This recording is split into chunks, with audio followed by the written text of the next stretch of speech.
Oh boy, that way? Do I have slides? Can you hear me okay? I promise this is my notes. I will not be checking Twitter on here. Am I visual? Is there a button? What do I do? I'm sorry. All right, I've already screwed this up, but anyway. I'm really glad Andy kind of disavowed the word disruptive yesterday, because that makes me feel a lot less fraudulent, because I've always felt like I just kind of went with things that were already around me, as opposed to trying to fight things. How about now? Okay. No? Anyway. Hey, look at that. Oh, okay. At first I wanted to match my slide, you know? I wanted to say hello. Because that's where we got started.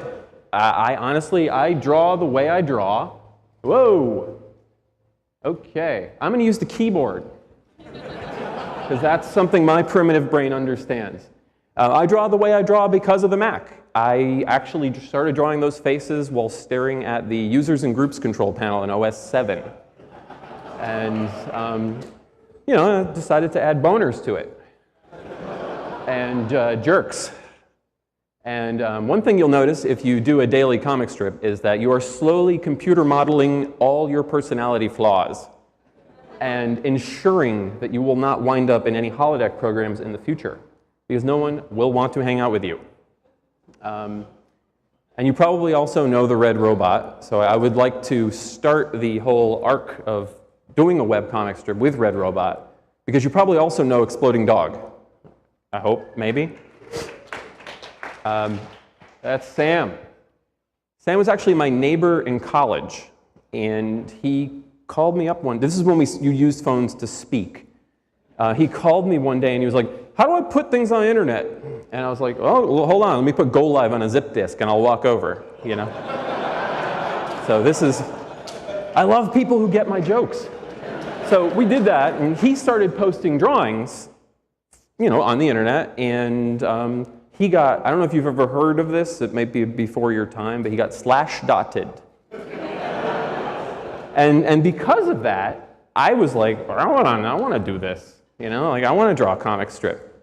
And, oh, what's that? It's a title. I also used all caps Futura, which I predict about 75% of the slides here will have today.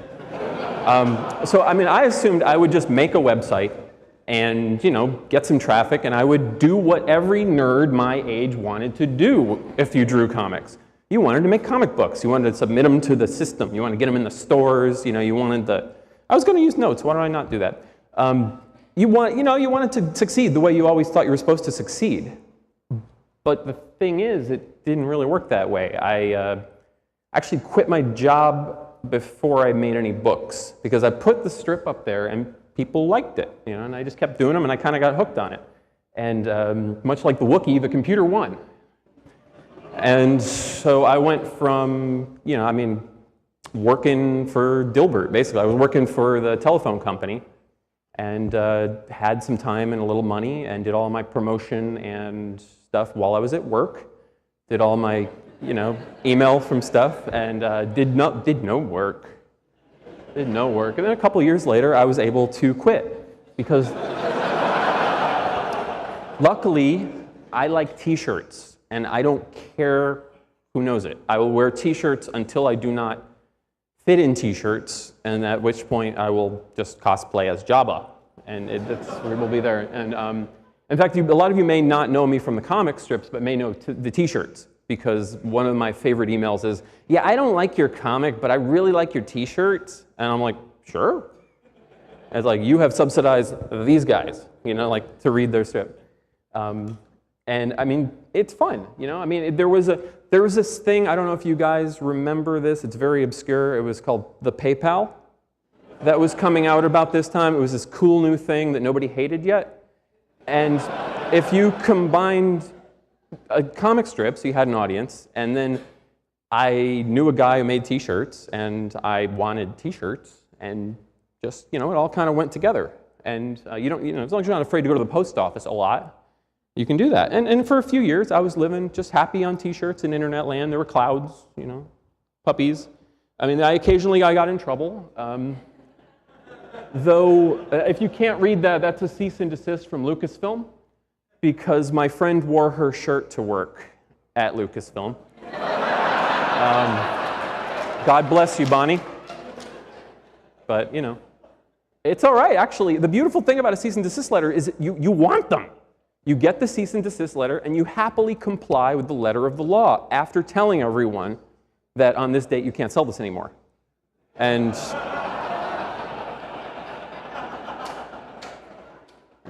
that is way better than putting things on sale. So, but then I found out actually after the fact that Chewy is a nickname for Jesus, and I was just like, screw you guys, I'm putting it back up, because you know what, I'm talking about Jesus. But the problem was I got a little into this, and I was a little arrogant, and I kind of got a phone call one day. I got a phone call from a guy who headhunted comic strips for the newspaper. So I went from like working as Dilbert to working with Dilbert, which I mean is high art here. I mean my arc of my life is just pure art. And I agreed like a moron because I assumed, hey, this is the big time. You put in your time, you do your internet thing, you mail packages, you live, but then you sell out. That didn't work. If only I had been in a good newspaper, I think I might have done better. But I need to get that framed. That is my favorite newspaper. But the mistake I made was believing that the system worked, and that being in the papers equaled income. I assumed that there was still room to do that on Earth. There isn't. Because nobody prioritizes the newspaper comics page anymore. Newspapers are great, they're important, but they no longer have an editor in charge of the comics page. And anytime you change anything, unlike the internet, it is a zero-sum game. Like if I show up and Kathy is bumped out, oh, I've gotten that. Oh, this is terrible. Will you bring back Kathy? At which point, you say to yourself, you know what, I'm doing my thing. God bless everybody. That's just the way it is.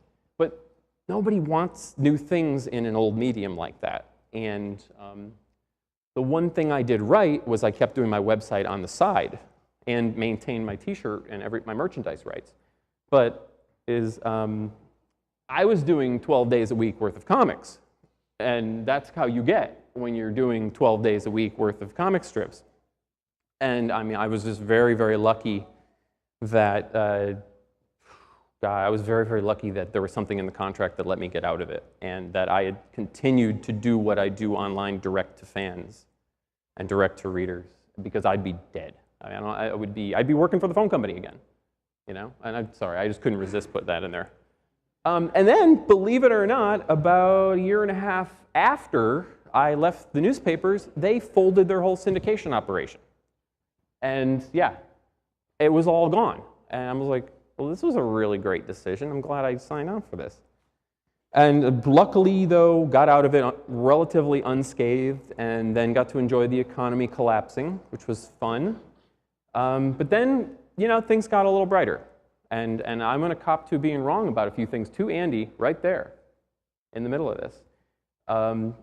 First, though, I managed to, now that I had more time on my hands, I started branching out into more neat merchandise, like these socks here, all thanks to Twitter and Portland, believe it or not. I met a company called Sock It To Me here in town.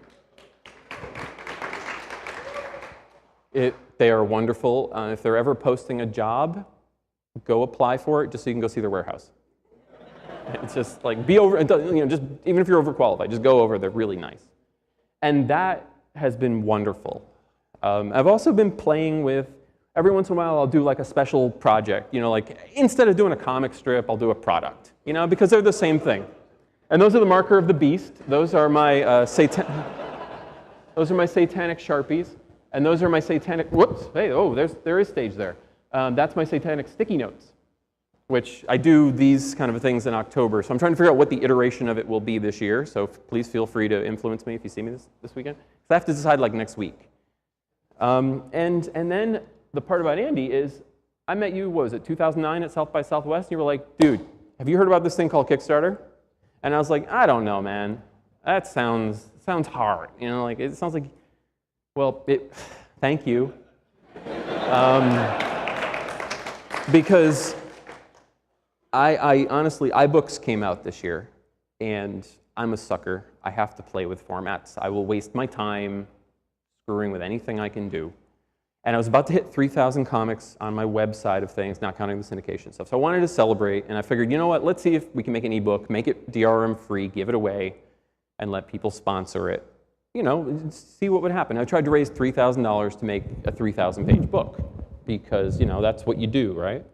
And then it wound up going to 60,000, and I actually wound up being able to do manufacturing, which was really fun. So I wound up making about 2,000 of these thumb drives to collect the books on, which was a blast. And I don't know if you've ever cloned 2 gigs of data onto 1,000 thumb drives, but you have to have a really, really understanding girlfriend. And I mean, just a little carnage to go with it, all the heads. God, that was fun. I really want to do more manufacturing, but I mean, it's so beautiful to go from where we would just put up a t-shirt because you can only afford to make a few dozen t-shirts on your own, to having a big pile of money and like ordering stuff, like molding things, like making electronics. I mean, I wouldn't call this complicated, but I'm also not very smart. So it really works for me. And you know, there's a little more. I got to sign a whole bunch of them. A fan of mine sent this to me. He took Red Robot out on a little adventure. They went camping, I believe. And it's just great because you would never ask people for a lot of money, you know, but the fact is if you give them something they want, they will give it to you. And then you can try, and I still have a little work to do on this, but you can do more than you thought because people are more enthusiastic than Catholic guilt me is willing to ask for. And it was a really wonderful surprise. I managed to get most of these out. I still have to do a little shipping and a little prints and stuff, but I'm pretty pleased to have mailed out about 1,000 of these things. And we're at, God, I'm moving fast. I hope this hasn't been too short, but and it kind of leads me to where I hope we wind up with comics. And I think where we wind up with comics is also where we will wind up with magazines and where we will wind up with, probably we already are with music. And that is, maybe we're going to get diversity back. You know, like when I got started in that first slide of comic books, those were all Superman, well, and the A-Team. But if those are not superheroes, I don't know what is. But in these comics, you may notice, this is like from 50, 60 years ago. I mean, you've got cowboys, you've got Peanuts, you've got Jules Verne for some reason. And that's what you wind up with in webcomics because there's no distributor, there's no buy-in, you know, there's no big infrastructure, there's no Disney owning it, you know, forcing you to kill these characters so that you get your next #1 to sell more. And I think if you combine the diversity of webcomics with the fact that Apple and Amazon have now trained us like animals to buy little things, we actually might have a system where t-shirts aren't even necessary. Like maybe I'll just die and become a ghost, like, you know, Anakin Skywalker, and move on to this. And I'm really hoping we can go forward with that. Because better than apps, like people expect to pay for an upgrade to their comic book. They don't actually they want, you know, you sell them a Twitter app one time, they want to use it for the next 18 years and get it for free. But luckily, people like to buy extra comic books. So, golly, it's already been almost 13 minutes out of 15. What a time. So, I just wanted to shout out to Twitter because I love Twitter, and I don't think I would have survived the whole arc of newspaper syndication without Twitter, because as message boards and blogs kind of turned into festering comment holes, I've really found that Twitter has been a wonderful thing. And unlike Facebook, no one I went to high school with follows me on Twitter. And that's it. And I would just like to end things with some donuts. Andy was saying don't go to Voodoo Donuts because it's for tourists. And I would say go to Delicious Donuts, which is a little bit that way. And that's really, you know, that's comics. Thank you. Should